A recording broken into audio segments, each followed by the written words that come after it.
नमस्कार, नीलम फॅशन क्रिएशनमध्ये तुम्हा सर्वांचं खूप खूप स्वागत आहे। आजच्या व्हिडिओमध्ये आपण 38 साइज 4 टक्स ब्लाऊज कटिंग पाहणार आहे। जे ड्राफ्टिंग जे आहे ते मी तुम्हाला इथे दाखवणार आहे। एकदम परफेक्ट असं असणार आहे। तुमचा ब्लाऊज जो आहे तो अजिबात चपटा वगैरे बसणार नाही, एकदम परफेक्ट फिटिंग येणार आहे। जशी मी पद्धत सांगते त्या पद्धतीने तुम्ही 4 टक्स ब्लाऊज कटिंग करा। ब्लाऊजची उंची आहे 14.5 इंच, तर मी या इथे 1 इंच प्लस करून 15.5 इंचावरती इथं उंची घेतलेली आहे। पहा, सुरुवातीला आपण बॅक पार्ट ड्रॉ करून घेणार आहे आणि नंतर फ्रंट पार्ट 15.5 इंचावरती इथं सुद्धा मी उंचीचं मार्किंग करून घेतलं। आता इथे मला कमेंट आलेली आहे की 38 साइज 4 टक्स ब्लाऊज कटिंग दाखवा, परंतु मापे काही दिलेली नाहीत। तर त्यानुसार मी इथं माझ्याकडे मापे जी असतात त्या मापानुसार मी इथं ड्राफ्टिंग जी आहे ते तुम्हाला दाखवणार आहे।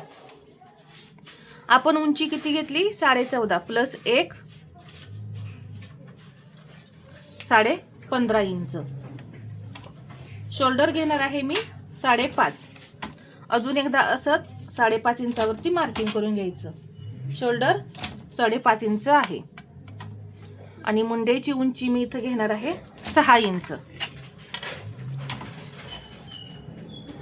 ही लाईन मी ओढून घेतली, पहा, आणि इथे ही एक लाईन ओढून घ्यायची।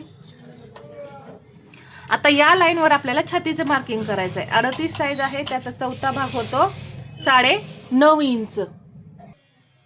इथे मी 9.5 इंचावरती मार्किंग करून घेतलं आणि 1.5 इंच शिलाई मार्जिन।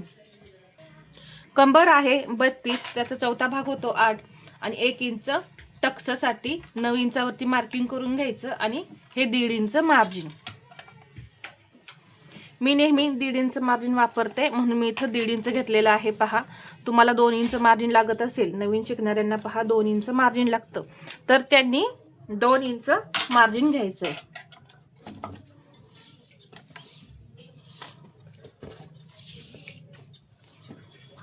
इथे पाठीमागच्या मुंड्याला आकार देण्यासाठी मी 1.25 इंच घेतलेला आहे।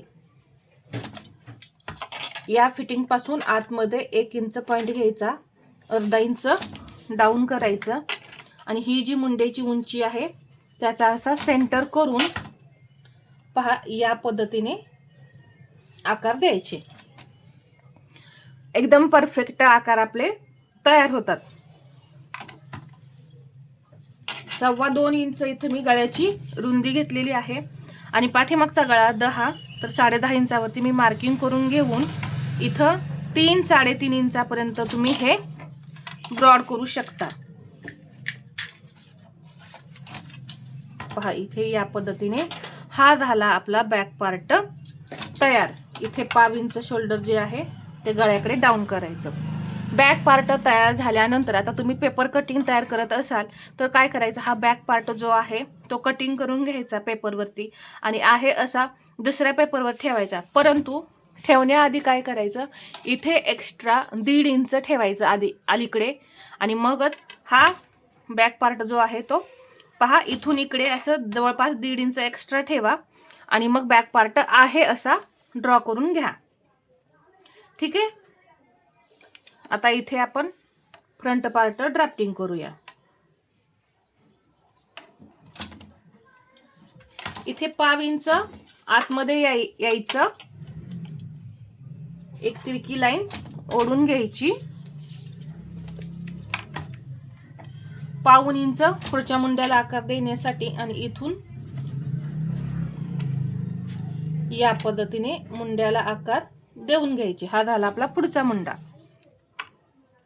आता पुढचा गळा 6 इंच आहे, 6.5 इंचावरती मी मार्किंग करून घेतलं आणि पहा पुढच्या गळ्यासाठी मी शक्यतो 2.5 इंचच घेते, जास्त ब्रॉड करत नाही खालच्या साईडून, फक्त 2.5 इंचच घेते।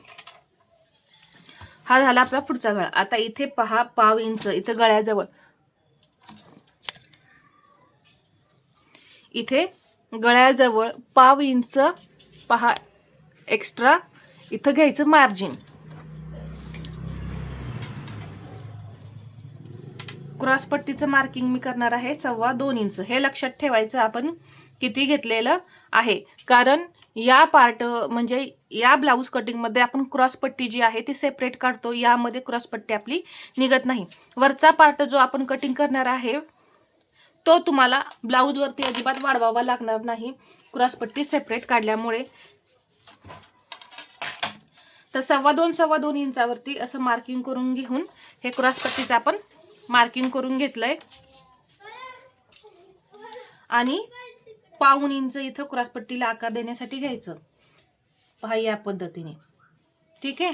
घेतल्यानंतर इथे आपल्याला 1 इंच वाढवायचं आहे.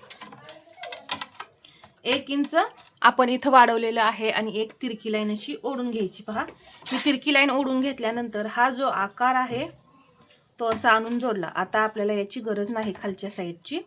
इथे हे 1 इंच आपलं वाढवलेलं आहे. या पद्धतीने वाढवता त्यावेळेस तुम्हाला कुठेही परत वाढवावं लागत नाही. आता इथे आपल्याला टक्स पॉइंट काढायचा आहे. तर 9.5 चौथा भाग येतो छातीचा, त्यामध्ये 1 इंच मार्जिन मिक्स करून 10.5 इंचावरती असं मार्किंग करायचं. हा निघला आपला टक्स पॉइंट 10.5 इंचावरती. पहा या पद्धतीने. आता इथला मेन जो टक्स आहे तो इथून घ्यायचा आहे. पहा हे वाढवलंय, इथून नाही घ्यायचा. इथे जी पहिली लाईन आहे आपली तिथून घ्यायचा. 38 चेस्ट आहे, त्याचा 10वा भाग किती होतो 3.8. तर पहा म्हणजे किती झाले 4.25. या लाईनवर 4.25 इंचावरती मार्किंग करायचं. 3.8 म्हणजे 4.25 इंच इथून मी घेतलेलं आहे, हे लक्षात घ्या. आणि या टक्स पॉइंटच्या लाईनवर सुद्धा इथून घ्यायचं आहे, हे वाढवलेलं सोडून. पहा इथून 4.25 इंच मी असं घेतलं. या पद्धतीने तुम्ही इथं छातीचा 10वा भाग वापरायचा आहे. आता इथून तुम्ही एक 1.25 इंचावरती पॉइंट देऊन हा टक्स काढायचा आहे. तर हा मेन टक्स आपला तयार झाला. इथून 2 इंच गॅप द्यायचा दोन्ही टक्स मध्ये इथल्या. पहा इथे मी 2 इंच आणि इथेही 2 इंच घेतलंय आणि इथे फक्त 1.25 इंच घेतलेलं आहे. हा टक्स जो आहे तो आपल्याला असा तिरका ड्रॉ करायचा आहे. इकडे परत आपल्याला वाढवायचा आहे म्हणून मी थोडं एक्स्ट्रा घेतलं आणि हा सुद्धा टक्स आपला इथे तयार झाला. आता आर्महोलच्या बाजूचा टक्स कसा काढायचा. हा टक्स पॉइंट आपण काढलेला आहे इथून 2.5 इंचावरती. पहा इथं मी ठेवले, थोडा टेप असा तिरका करून एक पॉइंट देऊन घ्यायचा. आपोआप आपला हा आर्महोलच्या बाजूचा टक्स जो आहे तो आपल्याला मिळालेला आहे. इथे आता आपल्याला वाढवायचं आहे किती 1 इंच. आता आपल्याला कुठे कुठे किती किती वाढवायचं हे सांगते. तर पहा हा टक्स आपण इथे घेतलेला आहे 1 इंच वाढवून. हा इकडे 1 इंच द्यायचं आणि इकडे 1 इंच द्यायचंय. हा टक्स टोटल आपण किती घेतला हा टक्स 2 इंच. तर त्यामधलं 1 इंच इथं आपण वाढवलेलं आहे. अजून आपल्याला किती वाढवायचंय 1 इंच वाढवायचंय. तर ते मी इथं असं 1 इंच वाढवलं. ठीक आहे. पहा इथे 1 इंच आपण वाढवलं. इथे हा टक्स आपला स्टिच होणार आहे म्हणून इथे 1/2 इंच वाढवायचं. इथे 1/2 इंच वाढवायचं आणि हे जोडून घ्यायचं. त्यामुळे आपला पुढचा भाग जो आहे तो कमी पडत नाही. पहा 1 आणि 1 2 इंच. तर इथे आपण हे 1 इंच घेतलंय म्हणून इकडे 1 इंच टोटल 2 इंच आपण वाढवलं. हा टक्स स्टिच करण्यासाठी आपल्याला 1/2 इंच मार्जिन हवं आहे. तर इथे हे 1/2 इंच वाढवलं. इथे हा पॉइंट आपण 1 इंचाने खाली घेतलाय. इथे हा पॉइंट जो आहे तो 1.25 इंच 0.75 एवढा वाढवायचा आहे उंचीमध्ये. आणि इथे सुद्धा हा पॉइंट 0.75 1.25 इंच वाढवायचा आहे उंचीमध्ये. म्हणजे तुम्हाला पहा हा पार्ट जो आहे तो परत ब्लाऊजवरती वाढवावा लागणार नाही. अशा पद्धतीने हा वरचा पार्ट आपला तयार झाला. क्रॉस पट्टी कशी तयार करायची पहा. इथे ही रुंदी किती आहे 11.25 इंच भरलेली आहे आणि अशी आपण घेतलेली 2.25 इंच क्रॉस पट्टी. तर इथून मी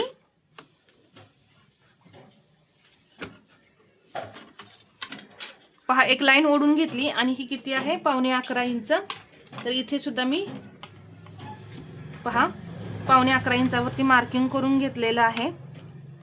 2.25 इंच आपण इथलं घेतलेलं होतं, तर अर्धा इंच इथं मार्जिन मिक्स करायचं. 2.25 इंचावरती इथं मार्किंग करून घेतलं. इथेही 2.25 इंच, अर्धा इंच आपण वाढवले मार्जिन म्हणून.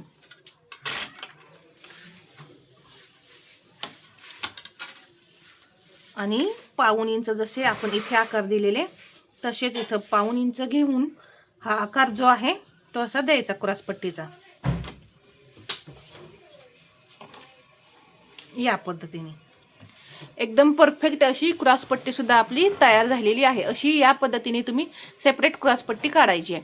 तर अगदी डिटेलमध्ये मी तुम्हाला 38 साईजचा फोरटक्स ब्लाऊज जो आहे ते ड्राफ्टिंग करून दाखवलेलं आहे. बाही कटिंग आपल्या चॅनलवरती आहे, पहा. त्याच पद्धतीने तुम्ही बाही कटिंग करायचं आहे. तर आजचा व्हिडिओ तुम्हाला कसा वाटला हे मला कमेंटमध्ये सांगा. आणि व्हिडिओ आवडला असेल तर लाईक करा, शेअर करा आणि असेच नवनवीन व्हिडिओ पाहण्यासाठी आपल्या चॅनलला सबस्क्राईब करायला विसरू नका. धन्यवाद.